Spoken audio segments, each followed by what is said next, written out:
78 වන නිදහස් උත්සවය දෙවයින පුරා ඉතාම උත්කර්ෂවත් අන්දමින් සිද්ධ වුණා.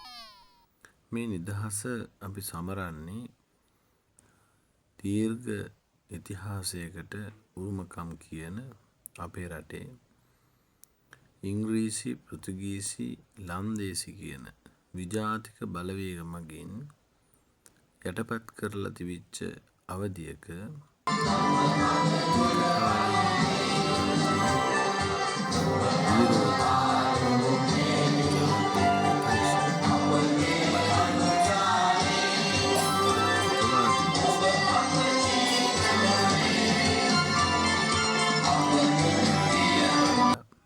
වීර පුරංගප්පු ආදී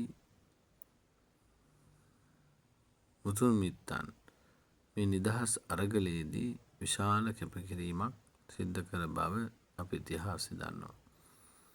ඒ වගේම තමයි ඉන් අනතුරුව ඇති වෙච්ච LTT ත්‍රස්තවාදී සමයේදී මේ රට අපි ප්‍රත්‍යක්ෂයෙන්ම නිදහසක් නැති රටක් බව දුටුවා.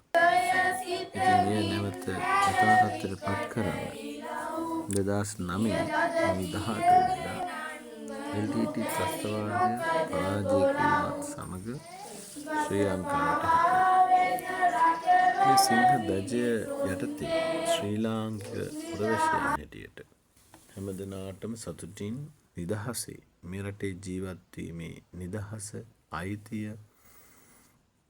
භුක්ති විඳීමේ භාග්‍ය උදා වෙලා තිබෙද්දි තමයි මේ විදියට අභ්‍යන්තර අරගලයක් සඳහා හුදුපටු පරමාර්ථ අරමුණු ඇතිව මේ යුද්ධය ආරම්භ කරන්නට යෙදුනේ.